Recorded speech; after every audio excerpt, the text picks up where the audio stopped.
आज हम साइंस के इम्पोर्टेंट क्वेश्चंस के बारे में अध्ययन करेंगे।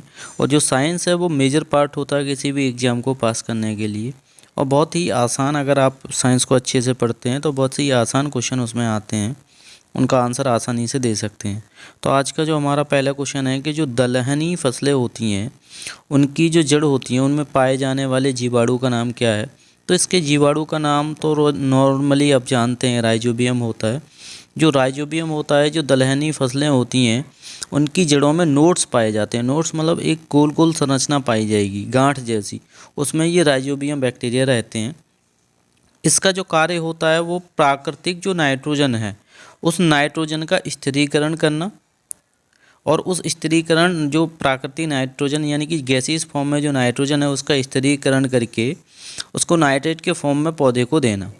अगर हम नेक्स्ट क्वेश्चन की बात करें तो नेक्स्ट क्वेश्चन है कि पादपों में जल तथा खनिज लवणों का संचालन होता है।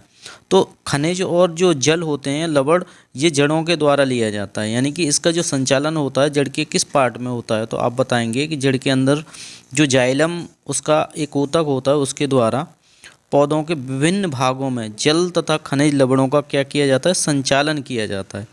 यहाँ पर अगर नेक्स्ट क्वेश्चन की बात करें कि जो खाद्य पदार्थ होते हैं, तो जो पौधों के द्वारा जो भोजन बनाया जाता है उस भोजन को पौधों के विभिन्न भागों में जो पहुंचाने का कार्य होता है वो फ्लोएम का होता है। यानी कि फ्लोएम जो होता है वो किसी भी पौधे का अपर पार्ट होता है, यानी कि ऊपरी हिस्से में जो पाया जाता है वो फ्लोएम होता है। और इसका कार्य अभी बताया था कि जो खाद्य पदार्थ होते हैं इनका संवहन करना। नेक्स्ट है हमारा कि यह यंत्र जिसके द्वारा तने की वृद्धि मापी जाती है, यानी कि उसकी लंबाई जो मापी जाती है, ऑक्जेनोमीटर, इसके द्वारा इसकी लंबाई मापी जाती है। नेक्स्ट हमारा क्वेश्चन है कि मनुष्य के मेरुदंड यानी कि स्पाइनल कॉर्ड होती है, रीढ़ की हड्डी होती है, उसमें कितनी जोड़ी तंत्रिकाएं होती हैं।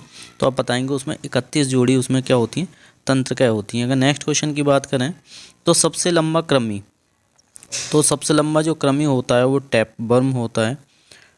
नेक्स्ट क्वेश्चन देखते हैं कि जो कपड़ा सुखाने की जो मशीन होती है और मक्खन निकालने वाली मशीन होती है ये किस सिद्धांत पर काम करती है। तो ये हमारे जो अपकेंद्री बल सिद्धांत है इस पर ये कार्य करती है। नेक्स्ट क्वेश्चन हम इसमें देखेंगे कि जो मनुष्य है इसके सिर का अध्ययन किस शाखा के अंतर्गत किया जाता है। तो आप बताओगे जो फ्रेनोलॉजी जो होता है इसके अंतर्गत हम क्या करते हैं, मनुष्य के मस्तिष्क और सिर का अध्ययन करते हैं।